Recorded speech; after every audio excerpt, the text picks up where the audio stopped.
Today we present Henry Hechavarria, a self-taught and soulful artist that with very little in his pocket and a whole lot in his heart, traveled to a Katrina-ravaged New Orleans to help rebuild the city's infrastructure and the people's faith in each other. Henry's main concern is to maintain a constant connection to humanity through art, teaching, and music. Though Henry is a local artist from New Jersey, his humanitarian sensibilities are global. His passion for art, jazz, and people is very inspiring. We met with Henry to discuss art, hip-hop, and the Louisiana Recovery Project. My name is Henry Hechavarria, and I am an artist and contributor of the universe, provider, survivor.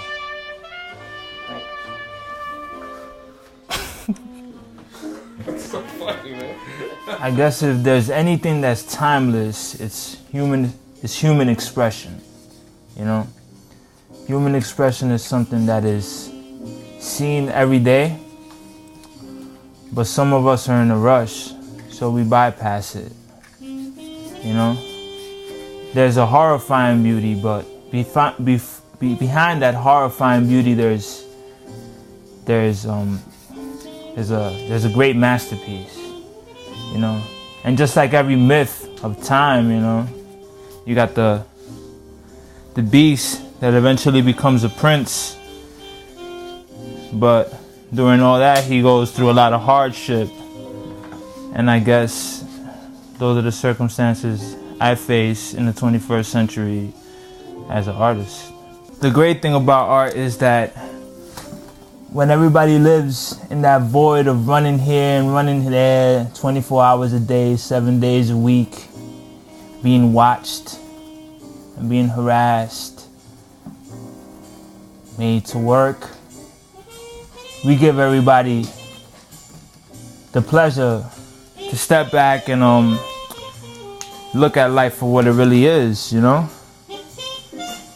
Expression is something that, you know, captivates everything in a whole. It gives humanity the necessity to feel things, you know?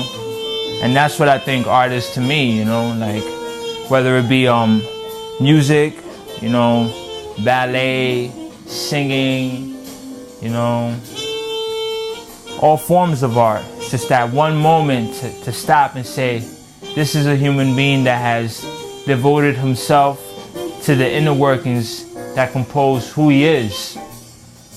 And that's what it means to me. A lot of my work is inspired by jazz music and hip-hop, you know, and just life, you know, life. There's a lot of good things that happen, that are happening today with the art world, but I gotta say there's a lot of bad things that are going on with the art world, more than there are good things. For the simple fact that history just demands that art is a luxury that can only be provided by the elites of society. So, you know, artists being the contributors are in the bottom, the elite being in the top, and the masses that want to keep filling the machine of the elite keep purchasing this and putting their name behind it. So art is not necessarily something that promotes expression and human life for the humanities. It's something that promotes more like stocks and bonds, you know? And that's something that I totally disagree with, you know? And it's going on. It goes on every day, you know? If you don't got a name, you can't sell, you know? If you are not in such and such place, you're not worth such and such price. I'm not like, you know, I'm not like a person, art historian or you know, I don't got no kind of degree, but I do have something, and that's a passion for this, because, you know, it's a different thing when you go to school for something and you're obligated to learn something, to be somebody, to be a part of something, and something that doesn't condone true identity, you know? I like to think, you know, it's completely different when a person needs to paint and a person that goes to school for it. So I see it from a very passionate point of view, and it's a real ugly world, you know, a very ugly world. I personally disapprove of it, of all art markets, you know. I like when art becomes a lot more accessible to the people and less of an investment, you know. It's always been my thing. I always wanted to be a teacher, you know. I always wanted to be a contributor, you know. I always wanted to be a provider. I always wanted to nurture my people with history and culture and art, you know. And Louisiana was a perfect place to do it, you know. It was a place that was very accepting of culture, deeply rooted in culture, you know, the birthplace of jazz, and a lot of Southern hospitality, you know. And it was a great place to go and work, you know. And it's something that's completely instrumental to my life. It's very motivating, you know. I started working over there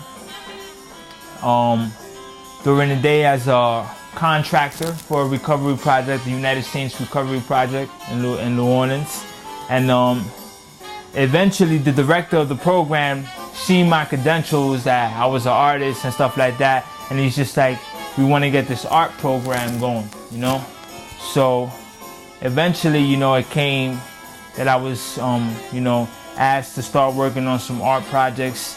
But as I would walk out every day, I would look around, and it was the city was just flooded with blight.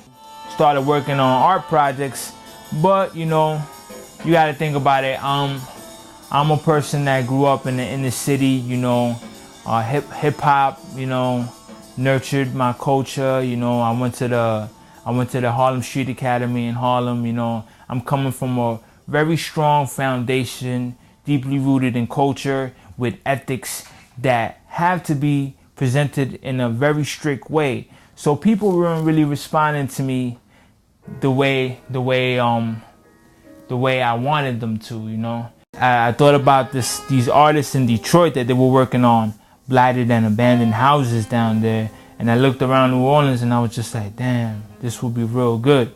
But I kind of switched it up. I designed over 25 houses dedicated to education, you know, basically because I had a hard time in school, you know, because I was more visual, I was more expressive. So, you know, I figured, like, how do I respond more, you know, to education? I was like, through a visual sense and a very poetic sense. So what I did was I designed houses dedicated to particular historical figures in society, you know, that contributed culture and their ethics to the world, you know. I did a house dedicated to Louis Armstrong and Langston Hughes, you know, a poet and a jazz musician from New Orleans, you know. And I will fill up the houses up with lyrics and stuff like that. But when I found the first house, the owner was right next to it. He happened to own 3 houses down that block. So when he was, I asked him, sir, this is what I'm doing, no paperwork or nothing, just straight from the heart, you know. And I spoke to him. He's just like, yeah, you can do it. I found myself, you know, deep in the heart, you know, I would like to say deep in the heart of New Orleans, just surrounded by blight all day, and just like researching and, you know, talking with the people from the neighborhood. You know, people would tell me, yo, don't walk up that area, yo, don't walk up that area. And I'm like, huh?